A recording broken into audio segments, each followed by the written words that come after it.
Bienvenue à l'enregistrement du culte pour ce 8e dimanche après la Trinité. Aujourd'hui, nous allons méditer le sujet de la proximité de Dieu, en particulier en fonction de la lecture de l'épître du jour, la lettre de Saint Paul aux Éphésiens chapitre 2. Nous commençons notre enregistrement avec l'introïde. Envoie ta lumière et ta vérité, qu'elle me guide et me conduise à ta montagne sainte et à ta demeure. L'Éternel est grand. Il est l'objet de toutes les louanges dans la ville de notre Dieu, sur la montagne sainte. Elle est belle, la colline, qui fait la joie de toute la terre, le mont Sion. Le côté du nord, c'est la ville du grand roi. Ô Dieu, nous pensons à ta bonté au milieu de ton temple. Ton nom, ô Dieu, et ta louange retentissent jusqu'aux extrémités de la terre. Ta main droite est pleine de justice. Le mont Sion se réjouit. Voilà le Dieu qui est notre Dieu pour toujours et à perpétuité.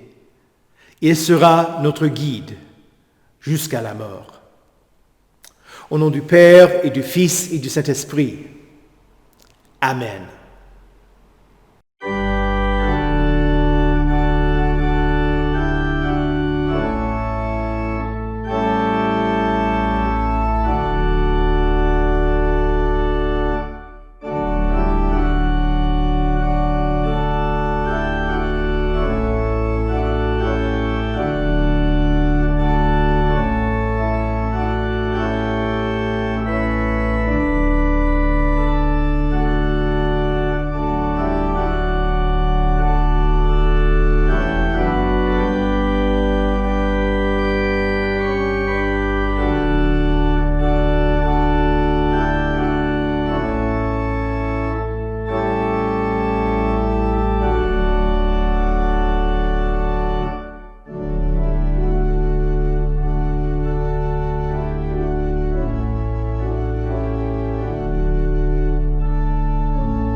Prions le Seigneur.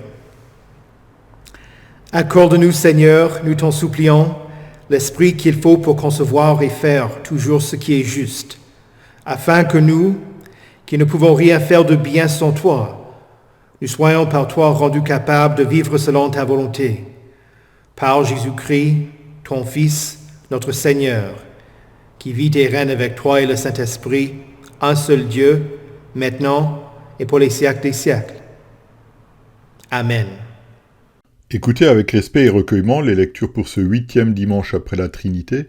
Tout d'abord l'Ancien Testament dans le livre du prophète Jérémie au chapitre 23, les versets 1 à 6. Malheur aux bergers qui détruisent et dispersent le troupeau dont je suis le berger, déclare l'Éternel. C'est pourquoi, voici ce que dit l'Éternel, le Dieu d'Israël, sur les bergers chargés de prendre soin de mon peuple. Puisque vous avez dispersé mes brebis et que vous les avez chassées et n'êtes pas intervenus en leur faveur, je vais intervenir contre vous à cause de la méchanceté de vos agissements, déclare l'Éternel. Je rassemblerai moi-même le reste de mes brebis de tous les pays où je les ai chassées. Je les ramènerai dans leur domaine. Elles se reproduiront et deviendront nombreuses. Je placerai à leur tête des bergers qui prendront soin d'elles. Elles ne connaîtront plus la peur, elles ne seront plus effrayées et aucune d'elles ne sera manquante, déclare l'Éternel. Voici que les jours viennent, déclare l'Éternel, où je donnerai à David un germe juste. Il régnera avec compétence, il exercera le droit et la justice dans le pays. À son époque, Juda sera sauvé et Israël habitera en sécurité.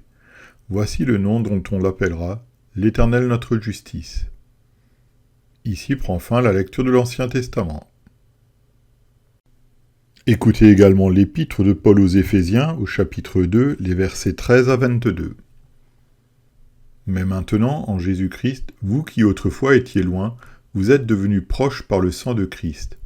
En effet, il est notre paix, lui qui des deux groupes n'en a fait qu'un, et qui a renversé le mur qui les séparait, la haine. Par sa mort, il a rendu sans effet la loi avec ses commandements et leurs règles, afin de créer en lui-même un seul homme nouveau à partir des deux, établissant ainsi la paix.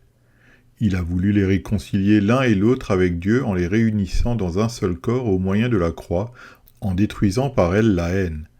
Il est venu annoncer la paix à vous qui étiez loin et à ceux qui étaient près. À travers lui, en effet, nous avons les uns et les autres accès auprès du Père par le même esprit. Ainsi donc, vous n'êtes plus des étrangers ni des résidents temporaires. Vous êtes au contraire citoyens des saints, membres de la famille de Dieu. Vous avez été édifiés sur le fondement des apôtres et prophètes, Jésus-Christ lui-même étant la pierre angulaire. C'est en lui que tout l'édifice, bien coordonné, s'élève pour être un temple saint dans le Seigneur. C'est en lui que vous aussi vous êtes édifiés avec eux pour former une habitation de Dieu en esprit. Ici prend fin la lecture de l'épître. Écoutez enfin l'évangile de Marc au chapitre 6, les versets 30 à 44. Les apôtres se rassemblèrent autour de Jésus et lui racontèrent tout ce qu'ils avaient fait et tout ce qu'ils avaient enseigné. Jésus leur dit : « Venez à l'écart dans un endroit désert et reposez-vous un peu. » En effet, il y avait beaucoup de monde qui allait et venait, et ils n'avaient même pas le temps de manger. Ils partirent donc dans une barque pour aller à l'écart dans un endroit désert. Beaucoup de gens les virent s'en aller et les reconnurent, et de toutes les villes on accourut à pied, et on les devança à l'endroit où ils se rendaient.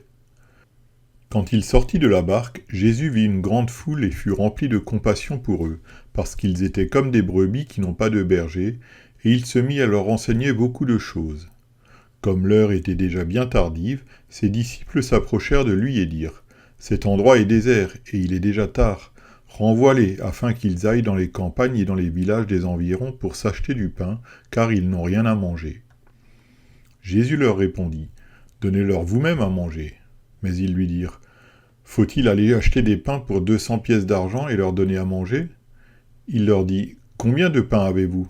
Allez voir. » Ils s'en assurèrent et répondirent : « 5 et 2 poissons. » Alors il leur ordonna de les faire tous asseoir par groupes sur l'herbe verte. Ils s'assirent par rangées de 100 et de 50. Il prit les 5 pains et les 2 poissons, leva les yeux vers le ciel et prononça la prière de bénédiction.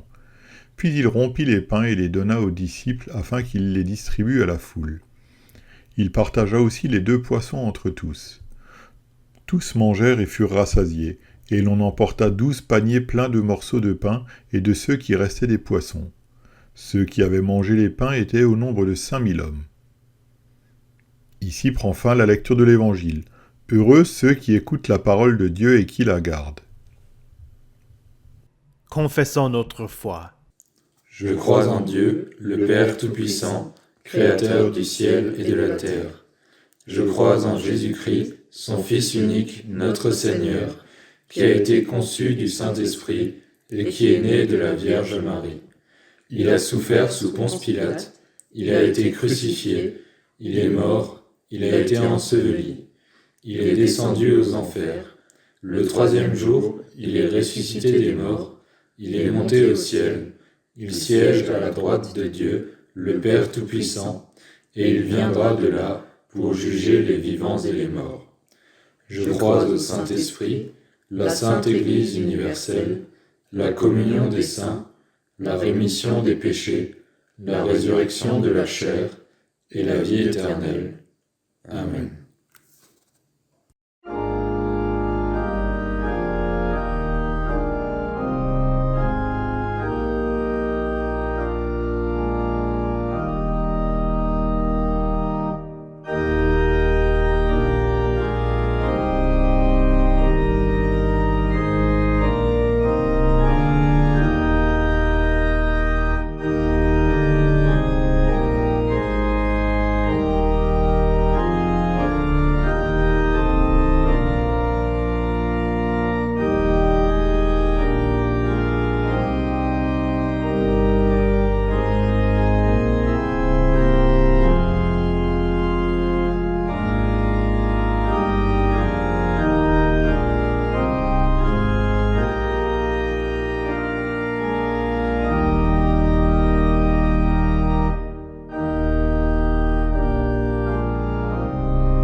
Prions.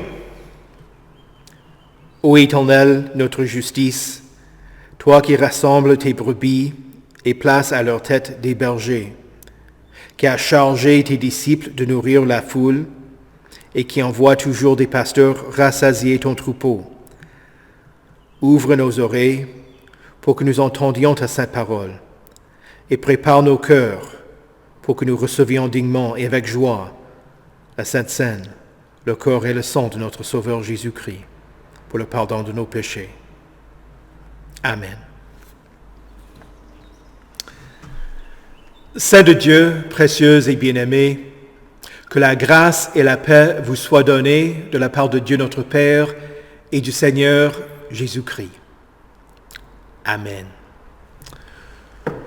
Aujourd'hui, nous allons méditer la lecture de l'épître de Saint Paul aux Éphésiens, au chapitre 2, et en particulier le sujet de la proximité.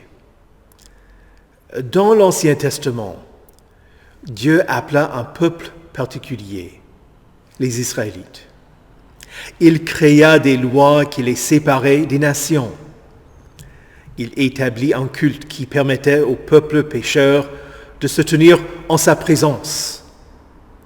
Il donna la terre sainte aux tribus et leur commanda de chasser les nations du territoire pour qu'ils ne soient pas influencés par leur idolâtrie. D'une part, Dieu invitait son peuple auprès de lui. D'autre part, il voulait qu'Israël s'éloigne du péché et de l'influence des gens qui pourraient les égarer.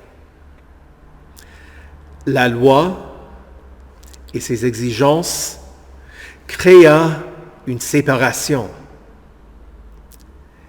Les Juifs étaient circoncis, portant dans leur chair un rappel de l'alliance établie entre l'Éternel et Abraham, leur ancêtre. Les non-Juifs étaient les incirconcis, n'ayant ni la loi, ni les promesses. Mais en mettant en part les Israélites, on peut oublier la raison pour laquelle Dieu sépara son peuple. C'était pour faire entrer le Messie dans le monde. Historiquement parlant, les Juifs se voyaient comme étant proches de l'Éternel et ils pensaient que les non-Juifs lui étaient éloignés. Mais Jésus est venu afin de réconcilier Juifs et non-Juifs avec Dieu. Et en lui, en Christ, les Juifs et les non-Juifs sont unis les uns aux autres. C'est ainsi que Paul écrit. Mais maintenant, en Jésus-Christ, vous qui autrefois étiez loin, vous êtes devenus proches par le sang de Christ. En lisant ce verset, j'ai pensé aux aimants. Si vous avez jamais joué avec des aimants, vous savez qu'ils ont un pôle positif et un pôle négatif. Le pôle positif d'un aimant colle au pôle négatif d'un deuxième aimant. Mais, si vous essayez d'unir les deux aimants par les mêmes polarités, ils se repoussent. Par nature, à cause de votre péché. Vous vous opposez à Dieu. Vous le fuyez. Vous êtes repoussé par Dieu. L'homme honnête reconnaît qu'en tant que pécheur, il est indigne d'entrer dans la présence de l'Éternel. J'ai entendu des gens, quand je les ai invités au culte, me répondre: si j'entrais dans une église, le toit tomberait sur ma tête. Ils savaient que Dieu n'acceptait pas leur façon de vivre. Ils avaient peur du jugement de Dieu. De même, les chrétiens, quand ils font face au Dieu saint, peuvent admettre qu'ils ont une mauvaise conscience.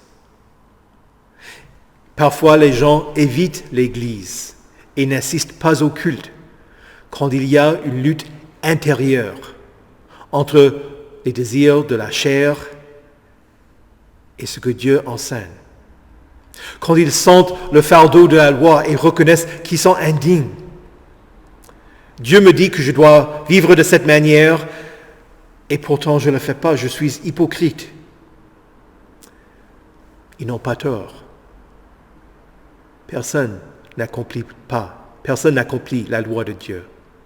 Et vos transgressions vous séparent de Dieu. Mais la solution n'est pas de s'éloigner de Dieu davantage, mais de retourner vers le Seigneur qui est la source de pardon. Joël prêcha, « Revenez à l'Éternel votre Dieu, car il est compatissant et miséricordieux, lent à la colère et riche en bonté, et il se repent des maux qu'il envoie. » Si Dieu se repent et s'arrête de punir les gens qui reviennent à lui, Dieu nous appelle à la repentance, à changer notre façon de vivre, pour que nous soyons en phase avec sa volonté. Il appelle le pécheur à changer d'attitude. Celui qui maudit Dieu devrait plutôt louer l'Éternel. Celui qui est indifférent à la parole de Dieu a besoin de l'entendre et d'être engagé et transformé par elle. Le menteur doit devenir un homme honnête. Le paresseux doit devenir un homme qui fait son boulot. L'avare est appelé à la générosité. Il faut que le rancunier apprenne à pardonner. Et vous, dans votre péché, Dieu vous appelle à renoncer au péché qui vous sépare de lui. Si je reprends l'exemple des amants, et je dis que l'un est Dieu et que moi je suis l'autre ou que vous êtes l'autre, ce n'est jamais que les amants soient égaux. Dieu est le plus grand ou le plus puissant des deux. Il repoussera l'autre amant pour qu'il change de côté et soit attiré vers lui. Personne n'a la force de changer Dieu. C'est Dieu qui convertit. Il change nos désirs. Il œuvre en nous pour que nous mettions en pratique ce qu'il ordonne. Comme nous lisons juste quelques versets avant notre lecture, dans la lettre de Saint Paul aux Éphésiens au chapitre 2, le verset 10. Nous sommes son œuvrage, ayant été créés en Jésus-Christ pour de bonnes œuvres, que Dieu a préparées d'avance afin que nous les pratiquions. La force qui change le pécheur n'est pas la polarité d'un aimant, mais la puissance du Dieu d'amour, celui qui vous aime.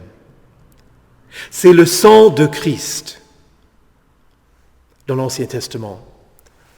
Dieu ordonna un tas de sacrifices pour expier les péchés du peuple, car s'il n'y a pas de sang versé, il n'y a pas de pardon. Mais il est impossible que le sang de taureau et de bouc enlève les péchés. Il faut une victime expiatoire, une victime innocente.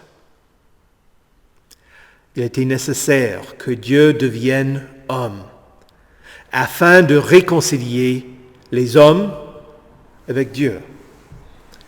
Et comme l'apôtre Paul dit, à travers lui, nous avons les uns et les autres accès auprès de Dieu, auprès du Père, par le même esprit. Et Jésus est venu aussi afin de réconcilier les hommes.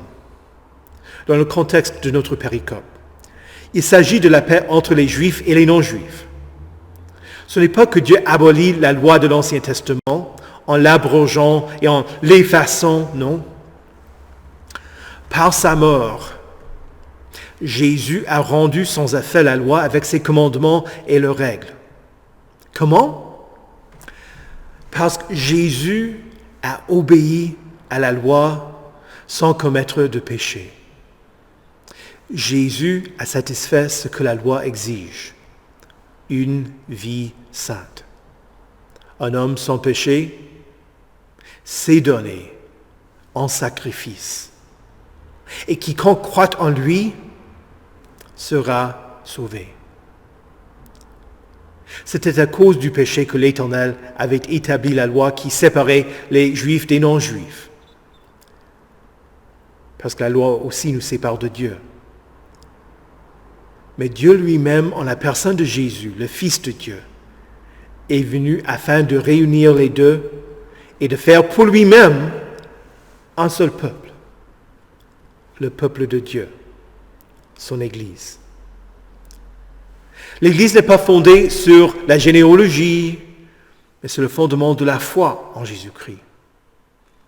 Dieu a envoyé Jésus pour que le péché qui divise les hommes soit aussi pardonné. Le péché que vous avez commis, les péchés que vous commettez qui vous éloignent de Dieu, parce que vous luttez toujours contre la chair. Ces mêmes péchés vous éloignent d'autres personnes. Si vous faites du mal à votre époux, est-ce que cela va vous rapprocher ou vous séparer l'un de l'autre? Évidemment, c'est plus difficile de faire du bien à quelqu'un qui ne vous répond pas. Ou les personnes qui maltraitaient un enfant. L'enfant voudrait-il les honorer et prendre soin d'eux quand ils seront âgés? Probablement pas. Ou l'employeur qui ne s'intéresse pas au bien-être de ses employés. Les employés seront-ils fidèles à lui quand les choses iront moins bien ou quand il y a des difficultés? Est-ce qu'ils vont chercher un autre emploi? D'une part, si vous changez votre comportement, ça rend la réconciliation plus facile. Mais si vous persévérez dans votre péché, c'est une démonstration d'un manque d'amour. En Christ, le Seigneur vous appelle à la repentance. Jésus est venu afin de vous pardonner et à travers son pardon, de vous réconcilier avec les autres par son sang. De la même manière qu'il a voulu réconcilier les Juifs et les non-Juifs, il vous enseigne à pardonner aux autres. Celui qui vous pardonne en premier s'attend à ce que vous pardonniez aussi aux autres qui vous ont blessé. Christ est votre paix. Jésus, qui est mort sur la croix, élimine les barrières qui vous éloignaient de vos frères et sœurs en Christ. Au moyen de la croix, il vous réunit en un seul cœur. Dans l'Église, nous ne sommes pas seuls, mais Christ établit des liens d'amour. Paul parle de notre unité. Vous avez été édifiés sur le fondement des apôtres et des prophètes en Jésus-Christ. Jésus-Christ lui-même étant la pierre angulaire. Je reprends une dernière fois l'illustration des aimants. D'après ce que j'ai lu, la force de deux aimants empilés sont plus que doublement puissants que celle d'un seul aimant. Alors, la puissance de cet aimant et de celui-là, si on les ajoute, la puissance des deux ensemble est plus que les deux séparés. Christ et vos frères et sœurs en Christ vous fortifient. Christ fait de tous les croyants son Église. Vous n'êtes pas seuls. Le pardon, la paix et l'amour que vous recevez de Christ et des autres devient aussi ce que vous offrez aux autres. L'Église est le temple saint dans le Seigneur. Et en Jésus, vous êtes édifiés avec d'autres chrétiens pour former une habitation de Dieu en esprit. En Christ, vous n'êtes plus loin de Dieu, ni d'autres chrétiens. Vous êtes proches par le sang de Christ, et Jésus vous offre son corps et son sang pour le pardon de vos péchés, pour vous nourrir et vous fortifier. Ensemble, unis, Christ forme en vous son Église, une habitation de Dieu en esprit. Maintenant, en Jésus-Christ, vous qui autrefois étiez loin, vous êtes devenus proches par le sang de Christ. Au nom de Jésus, Amen. Que la paix de Dieu, qui surpasse toute intelligence, garde vos cœurs et vos esprits en Jésus-Christ pour la vie éternelle. Amen. Prions le Seigneur. Père céleste, toi qui as eu compassion et as envoyé ton Fils unique en tant que le bon berger de ton troupeau, nous te prions pour ton troupeau et demandons que tes fidèles entendent la vérité et soient soutenus dans la foi. Protège ton peuple de faux enseignants qui dispersent et qui chassent tes brebis. Donne à ton Église du zèle pour chercher ceux qui sont loin de toi et ceux qui ne sont pas encore membres de ton troupeau, afin qu'en Christ, il y ait un seul troupeau et un seul berger. En particulier, nous te prions pour le candidat qui se prépare pour le colloque, voulant devenir membre de notre synode, ainsi que pour Frédéric qui a accepté la charge de la paroisse de Sion et qui commencera prochainement son travail dans ton pâturage. Seigneur, dans ta miséricorde, écoute notre prière. Seigneur Jésus, notre bon berger, tu as nourri la foule dans le désert en multipliant les pains et les poissons. À travers les disciples, tu as distribué la nourriture à la foule. Nous te prions pour ceux qui n'ont pas assez à manger. Conduis ton Église pour qu'elle ne soit pas indifférente envers les pauvres, mais réponde en ayant de la compassion pour eux et en entendant ton commandement. Donnez-leur vous-même à manger. En particulier, nous te prions pour les efforts de bienfaisance de notre synode et des membres de notre Église. Seigneur, dans ta miséricorde, écoute notre prière. Dieu d'amour, nous te louons de ce que Barnabé et Élodie se préparent pour leur mariage et qu'ils demanderont ta bénédiction sur leur vie de couple. Nous te demandons d'être avec eux, de les soutenir dans leurs vœux et de les entourer de frères et sœurs chrétiens qui les encourageront et qui serviront d'exemple de fidélité. Que leur amour soit le reflet de ton amour pour l'Église. De même, nous prions pour tous les chrétiens qui ont un vis-à-vis, afin qu'ils ne vacillent pas dans leurs promesses, mais continuent de rester fidèles l'un à l'autre et à leurs vœux d'amour. Nous te prions aussi pour les chrétiens qui n'ont pas d'époux et qui en souhaiteraient un, pour les chrétiens célibataires et pour les veuves et les veufs qui sont seuls. Seigneur, dans ta miséricorde, écoute notre prière. Dieu de grâce, nous te louons pour ton activité parmi les cadets lors du camp. Nous te sommes reconnaissants pour ceux qui ont joué un rôle dans le déroulement du camp et dans l'enseignement de ta sainte parole. Fais que le temps au camp continue à être une bénédiction dans la vie de ceux qui ont participé à la colonie. Reçois aussi notre reconnaissance pour ceux qui ont participé au démontage du camp. Nous te demandons aussi de bénir le camp des ados. Protège tous ceux qui voyageront pour s'y rendre. Garde les participants en bonne santé, dans l'heure du beau temps, et envoie ton Esprit Saint pour la création et la fortification de la foi de nos jeunes. Seigneur, dans ta miséricorde, écoute notre prière. Seigneur Jésus, toi qui es la source de tout bien, tu remplis les pains et les donnas aux disciples afin qu'ils les distribuent à la foule. Bénis les efforts des pasteurs afin qu'ils offrent ce que tu as institué dans la chambre haute, afin que nous recevions ton corps et ton sang pour le pardon de nos péchés, le soutien de notre foi et la nourriture spirituelle pour notre pèlerinage. Fortifie-nous à travers ce repas pour que nous aussi nous pardonnions aux autres comme tu nous as pardonnés. Seigneur, dans ta miséricorde, écoute notre prière. Seigneur de grâce, entre tes mains, nous nous confions nous-mêmes et tous ceux pour qui nous te prions, en mettant notre confiance en ta miséricorde, toi qui vis et règnes avec le Père et le Saint-Esprit, un seul Dieu, pour les siècles des siècles. Amen. Conduis-nous à ton royaume et enseigne-nous à prier.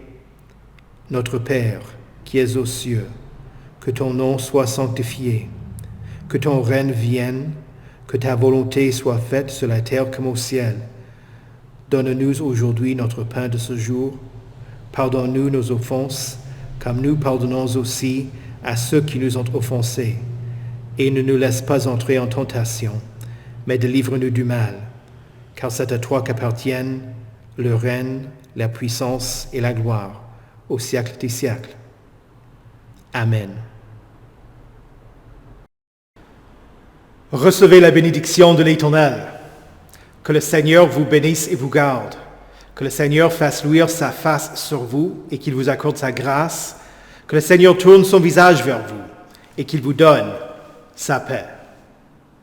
Amen.